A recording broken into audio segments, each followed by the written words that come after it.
Bismillah. Assalamualaikum warahmatullahi wabarakatuh. Faqad qala Allah Ta'ala fi kitabihil karim, na'udzu billahi minasy syaithanir rajim. Bismillahirrahmanirrahim. Kullu kasabat rahinatun illa ashabal yamin في جنات يتساءلون عن المجرمين ما سلككم في سقر قالوا لم نك من المصلين وقال أيضا واستعينوا بالصبر والصلاة الآية صدق الله العظيم.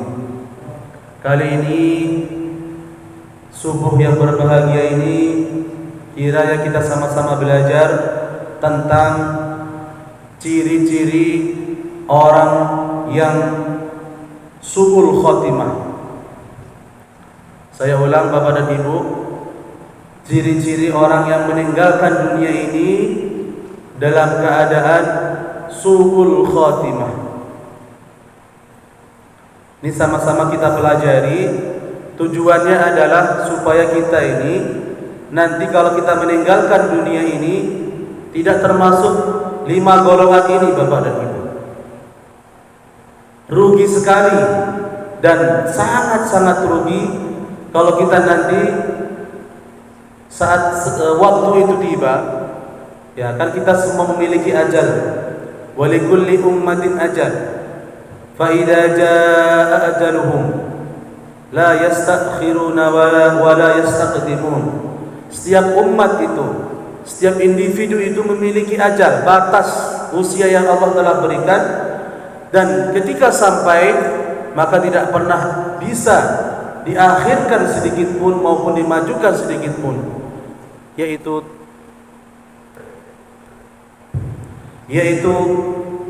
saat kematian itu tiba. Setiap orang kan akan melalui pintu kematian. Karena kullu nafsin dha'iqatul maut, setiap yang memiliki nafas yang bernyawa itu akan mengalami kematian. Maka jangan sampai di saat kematian kita itu nanti tiba, kita memiliki 5 ciri-ciri ini yang termasuk ke dalam orang-orang yang su'ul khotimah. Bahaya sekali kalau sampai su'ul khotimah kita dapatkan, maka keadaan setelahnya akan jauh lebih buruk dan menyengsarakan, dan lebih-lebih akan menjadi orang-orang penghuni neraka.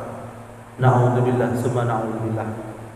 Maka ini sekaligus mengingatkan saya pribadi, mengingatkan diri sendiri ini, dan mudah-mudahan bisa bermanfaat untuk orang lain, supaya kita selalu menjaga keistiqomahan kita dalam aktivitas 24 jam besok maupun dosa.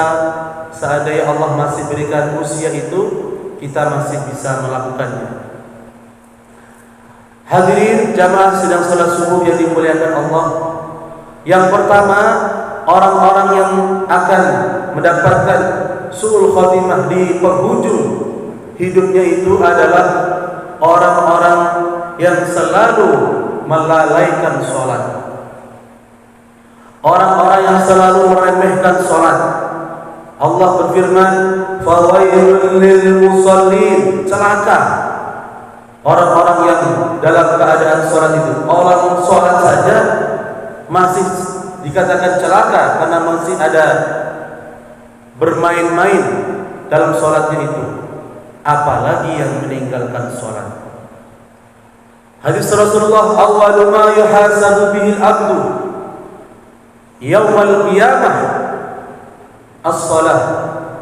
Suatu saat nanti amalan yang akan pertama kali dihisab oleh Allah Subhanahu wa taala di hari kiamat adalah salat. Fa in saluhat, apabila salatnya itu baik, maka saluhat sa'iru amali, maka baguslah amal-amal yang lain. Wa in fasadat, dan apabila salatnya itu rusak, bolong-bolong, malas-malas, maka faqad khaba, maka sungguh orang itu akan merugi ataupun celaka. Dan ini jamaah kaum muslimin yang dimuliakan Allah Subhanahu wa taala, jangan pernah kita coba-coba untuk meninggalkan salat sedikit pun. Dari subuh ke zuhur ada waktu yang sangat panjang. Nanti zuhur ke asar itu pun panjang juga. Maka jangan sampai perniagaanmu, aktivitasmu, hartamu, sampai anak-anakmu menghalangimu untuk mengingat sholat. Ya ayyuhalladzina amanu, wahai orang-orang yang menyatakan diri beriman kepada Allah, la tulhikum amwalukum wala auladukum an dzikrillah, janganlah daripada harta-hartamu dan anak-anakmu itu memalingkan dirimu untuk mengingat Allah. Hari ini sholat jamaah kaum muslimin yang dimuliakan Allah Subhanahu wa taala. Maka bahayanya orang-orang yang meninggalkan sholat sudah saya jelaskan di pertemuan-pertemuan yang lalu. Saya tambahin bahwa Imam Ibnu Qayyim menjelaskan bahwa orang-orang nanti yang berani meninggalkan sholat selain dicap dalam keadaan su'ul khatimah, maka apabila dia meninggalkan sholat, ya, ini karena ada harta benda. Karena harta bendanya yang melimpah, justru dia tidak lupa dan sampai sibuknya dia meninggalkan sholat. Maka orang-orang ini, kata Imam Ibnu Qayyim, nanti di hari kiamat akan dikumpulkan bersama Qarun. Jadi masing-masing barisan di hari kiamat itu memiliki komando jamaah. Orang-orang yang siddiqin itu Abu Bakar As-Siddiq. Orang pemuda-pemuda yang dalam hidupnya selalu mengisi waktu luangnya dengan ilmu agama dan beribadah, dipimpin oleh Hasan dan Husain. Lalu orang-orang yang buruk-buruk itu juga ditambahkan sama Allah. Ketika orang tersebut adalah orang-orang yang sudah meninggalkan sholat karena harta benda, maka akan dikumpulkan bersama Qarun.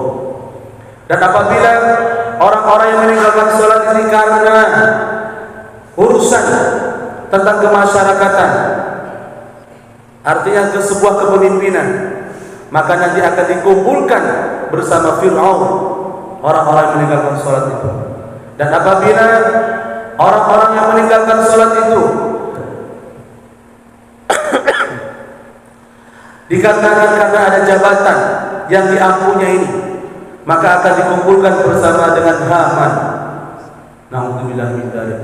Dan apabila orang-orang meninggalkan sholat dalam keadaan sengaja itu karena urusan yang tidak penting, maka dikatakan akan dikumpulkan dengan Ubay bin Khalaf, pemimpin orang munafik di Madinah pada saat itu.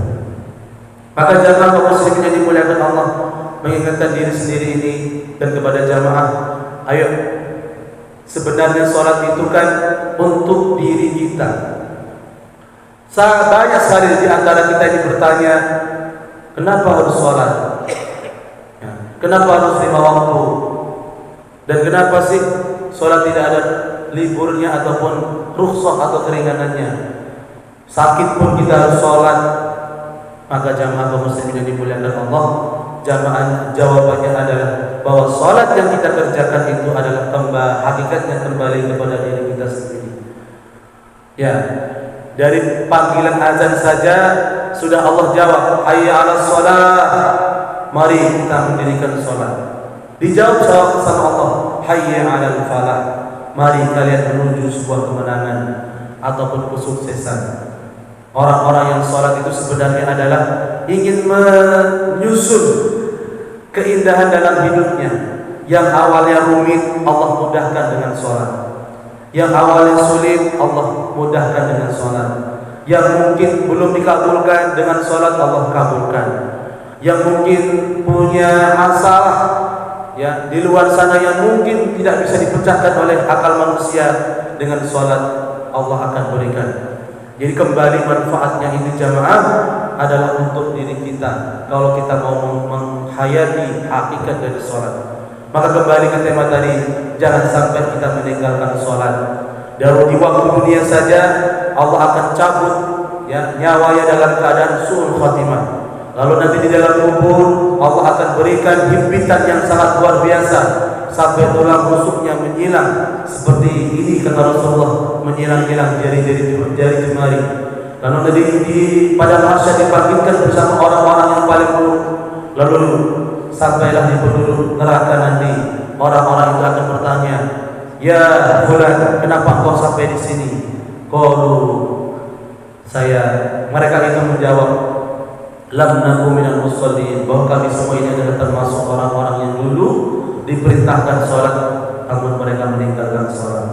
Al-ahdu bainana wa bainal kufri, kata Rasulullah, antara aku dan orang-orang kufur, orang-orang kafir itu adalah, di antaranya adalah as-sholat, meninggalkan sholat. Jadi seakan-akan mengingatkan orang yang beriman itu sholat, dan orang-orang yang tidak beriman itu pastilah dia meninggalkan sholat. Kalau kita sholat menyembah Allah, orang yang meninggalkan sholat pasti dia menghambakan sesuatu yang dalam hatinya itu, mendewakan, mengeluh-elukan sesuatu yang dia puja-puja, padahal semua itu adalah titipan dari Allah Subhanahu wa Ta'ala. Ini yang pertama jamaah, jangan sampai kita sedikit pun kita tinggalkan sholat. Kita ingatkan anak dan istri kita mendirikan sholat. Dari nabi-nabi dulu sampai sekarang, Nabi Muhammad yang terakhir, tidak ada suatu yang dilalaikan. Mereka semua mengingatkan kepada anaknya untuk sholat. Dari Nabi Ibrahim, Nabi Ismail sampai Nabi Muhammad SAW. Itu yang pertama jamaah. Yang kedua, orang-orang yang akan diberikan sama Allah ciri-ciri su'ul khatimah adalah orang-orang yang berani mendurhakai kedua orang tuanya. Rasulullah SAW ditanya, "Su'ila 'anil kabair ya Rasulullah?" Apa yang termasuk dosa-dosa besar? Kata Rasulullah SAW, "Al-isyraku billah." Yang pertama dosa yang paling besar adalah syirik kepada Allah, wa uququl walidain. Yang kedua adalah dosa berani, ya, dosa berani durhaka kepada orang tua. Ini prinsip dalam hidup kita jamaah kaum muslimin yang dimuliakan Allah. Setelah hubungan kita dengan Allah baik, maka Allah juga perintahkan hubunganmu dengan orang tuamu haruslah tetap baik. Maka ada dosa-dosa yang disegerakan oleh Allah. Ada dosa-dosa yang disegerakan sama Allah, bukan nunggu nanti di akhirat. Ada dosa yang langsung cash diberikan sama Allah. Salah satunya adalah, diantaranya adalah ketika dia berani mendurhakai kedua orang tuanya. Maka orang tua ini seperti Al-Quran jamaah. Al-Quran ini walaupun sudah rusak, robek mungkin, tapi tetap kita harus menciumnya ketika kita memegangnya. Sebagaimana orang tua kita jamaah, kondisinya mungkin sudah tua, fisiknya sudah lemah, maka tetaplah kita harus ta'zim. Setinggi apapun kita, derajat kita, tapi kalau ketika kita di depan orang tua kita, maka kita harus merendahkan diri, karena itu adalah orang tua yang telah melahirkan kita. Ridallahu fi ridal walidain, ridha mereka itu terhadap ada ridha dari Allah Subhanahu wa Ta'ala. Maka jangan sampai kita yang mungkin jauh di barat lawan membuat mereka rindu, dan ujung-ujung dari rindu itu kadang-kadang mereka kesal sama kita karena kita tidak kunjung hadir di depannya. Orang tua kadang-kadang butuh informasi, kabar, berita tentang kita, walaupun kita tidak bisa balik kampung. Apapun yang bisa membuat mereka tersenyum, kita bisa berikan, karena kita takut jamaah sampailah nanti kita di ujung kematian kita, orang tua tidak meridhoi kita, karena kita termasuk mungkin anak-anak yang durhaka. Kedurhakaan kita mungkin bukan yang seperti maling kundang, melupa kepada orang tua. Kedurhakaan kita yang sepele adalah ketika orang tua kita sakit, kadang-kadang kita lupa, pura-pura tidak tahu. Orang tua kita butuh ekonomi, kadang-kadang kita pura-pura tidak punya apa-apa. Itulah salah satu kedurhakaan anak terhadap orang tuanya. Dulu waktu kecil dia minta kepada orang tuanya, maka ketika dibalik orang tua sudah sepuh, mereka minta sama kita, maka pun kita harus memberikannya. Jangan kaum muslimin dimuliakan Allah Subhanahu wa taala, teruslah kita menjaga hubungan kita kepada orang tua kita. Yang ketiga, jamaah kaum muslimin dimuliakan Allah, orang-orang yang akan diberi ciri-ciri su'ul khatimah, buruknya kematian itu adalah orang-orang yang selalu meminum minuman keras. Kullu muskirin khamrun wa kullu khamrin haramun. Setiap yang memabukkan itu adalah khamar, dan setiap khamar itu adalah haram. Maka kaum muslimin yang dimuliakan Allah, mungkin di antara kita ataupun jamaah-jamaah kita mungkin tidak menyentuh barang-barang haram itu. Namun kepada saudara-saudara kita mungkin yang lupa akan dosa orang-orang yang meminum minuman keras. Itu kalau dalam fikih itu, sekali dia minum minuman keras itu dicambuk, ya, dalam fikihnya itu sebanyak 40 kali. Di masa Khalifah Umar dicambuk 80 kali orang-orang yang meminum minuman keras. Namun saat ini jamaah tidak ada hukuman yang menerpa. Mungkin di Aceh mungkin masih. Saat ini orang-orang dengan mudahnya mabuk-mabukan di jalan, dengan mudahnya dia menanggung minum-minuman keras, dan kadang-kadang berpesta pora di suatu tempat dan di mana itu terang-terangan meminum minuman keras. Na'udzubillah summa na'udzubillah. Dan apabila itu diteruskan, itu akan membuat dirinya sampailah belum sampai tobat dia kepada Allah, masih meneguk minum-minuman keras, maka ciri-ciri orang-orang tersebut nanti akan dicabut nyawanya oleh Allah dalam keadaan su'ul khatimah. Jamaah kaum muslimin yang dimuliakan Allah Subhanahu wa taala. Yang keempat, orang-orang yang akan diberikan su'ul khatimah oleh Allah dalam akhir hidupnya adalah yaitu orang-orang yang berbuat zalim. Ini mengingatkan kepada pemimpin-pemimpin, pemangku-pemangku amanah di masyarakat, dari tingkat terkecil sampai tingkat yang paling tinggi. Janganlah kita berbuat zalim kepada orang-orang yang ada di bawah kita. Sekali kezaliman itu nampak, maka orang yang dizalimi itu mengangkat tangan, menadakan doa kepada Allah, dan itu termasuk di antara tidak ada hijab antara dirinya dan Allah adalah orang-orang yang dizalimi. Maka bahaya sekali orang-orang yang menzalimi itu, sampai nanti di ujung akhir hidupnya belum sampai dia menyesal tentang kezalimannya itu, maka Allah akan cabut nyawanya dalam keadaan su'ul khatimah. Tinggalkan dunia ini dalam keadaan buruk seburuk-buruknya. Na'udzubillah summa na'udzubillah. Maka perlunya kita, kata Nabi Muhammad SAW, kalau hubunganmu dengan Allah mungkin baik, maka jangan sampai kita lupa hubungan adami, hak adami dengan hak antara seseorang dengan seseorang yang lain itu juga punya, yang nanti akan menjegal kita atau menahan kita dari masuk dari surga Allah Subhanahu wa taala. Mungkin Allah dengan Maha Pengasih, Maha Pengampunnya kita ampuni dosa-dosa kita sampai kita menyesal. Kita tobat sama Allah, Allah akan ampuni dosa-dosa kita. Tapi kalau dosa manusia dengan manusia yang lain, Allah tahan dan Allah akan serahkan kembali manusia dengan manusia yang lain tersebut. Pernahkah dia memukul tanpa ada hak? Pernahkah dia mungkin mencuri tanpa ada hak? Pernahkah dia memaki-maki, mencaci maki orang lain tanpa ada hak? Pernahkah dia memfitnah orang lain tanpa ada hak? Ini termasuk adalah kezaliman, ya, kezaliman yang secara fisik nyata-nyata di depan kita. Maka jangan sampai yang diingatkan Rasulullah, orang-orang yang tersebut, orang yang kezalimannya itu sampai belum selesai sampai dia meninggal, itu termasuk orang-orang yang memiliki ciri-ciri su'ul khatimah. Maka di akhirat nanti orang-orang yang dizaliminya itu akan datang kepada dirinya untuk mengambil pahala yang pernah dia lakukannya waktu di dunia. Kan rugi ini jamaah. Sampailah pahala itu habis diambil oleh orang lain, sementara tagihan itu masih terus-menerus. Maka fatulihat finnar.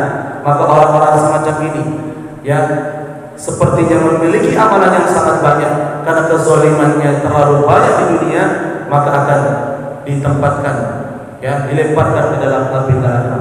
Nauzubillah subhanahu. Maka jemaah yang muslimin dimuliakan Allah. Dan yang kelima, ya, setelah tadi orang-orang yang meninggalkan sholat, orang-orang yang berani melawan orang tua, yang ketiga orang-orang yang meminum minuman keras, yang keempat orang-orang yang menzalimi dirinya, menzalimi orang lain, dan yang kelima adalah orang-orang yang senantiasa dalam dosa-dosa besar. Yang kelima ini juga menjadi perhatian kepada kita semuanya, bahwa dosa-dosa yang pernah kita lakukan, kalau dosa kecil insyaallah akan dihapus berguguran dengan air wudu. Namun dosa-dosa besar ini tidak bisa dihapus sekaligus dengan wudu. Namun dosa-dosa besar ini harus dihentikan dan harus tobat kepada Allah Subhanahu wa taala. Maka kalau orang Jawa itu ada malimo. M yang pertama adalah mendem. Ini dosa-dosa besar, orang-orang yang suka minum minuman keras. Lalu M yang kedua adalah matun, orang-orang yang selalu bermain perempuan. Yang ketiga adalah madat, orang-orang yang selalu menghinakan orang lain. Dan yang keempat ada maling. Ya. Ini termasuk kebiasaan-kebiasaan, ya, orang-orang yang selalu melakukan dosa-dosa besar, di mana dosa-dosa kecilnya ada dia tidak merasa, apalagi dosa besarnya. Dosa besarnya kadang-kadang dia lakukan setiap hari tanpa dia tahu bagaimana dia memberhentikan itu. Sampailah pada suatu saat apabila dosa besar itu tidak kunjung dia hentikan, sampailah dia meninggal kepada Allah Subhanahu wa taala, maka orang-orang tersebut akan diberikan su'ul khatimah oleh Allah Subhanahu wa taala. Nauzubillah subhanahu. Maka menjadi perhatian kita bersama jamaah, mari kita sama-sama tingkatkan keimanan serta kuatkan lagi istiqomah kita untuk selalu beribadah kepada Allah Subhanahu wa taala, mencoba untuk memberhentikan dosa-dosa yang pernah kita lakukan, mencoba untuk berbuat baik kepada orang lain supaya orang lain tidak ada yang terzalimi karena kita, mencoba untuk menjalin hubungan dengan keluarga, mencoba untuk berlaku adil di tengah-tengah keluarga. Maka itu menjadi fundament atau fondasi kuat untuk kita bersama sampai kita nanti bertemu dengan Allah dalam keadaan husnul khatimah, bukan su'ul khatimah. Itu saja jemaah muslimin yang dimuliakan Allah, pelajaran kita pada pagi hari ini. Mudah-mudahan menjadikan kita orang-orang yang selalu dekat dengan Allah, selalu ingin meminta kepada Allah husnul khatimah, penghujung akhir hidup kita. Usikum nafsi bidzallah, subhanakallahumma wa bihamdika, asyhadu an la ilaha illa anta, astaghfiruka wa atubu ilaik. Akhirul kalam, assalamualaikum warahmatullahi wabarakatuh.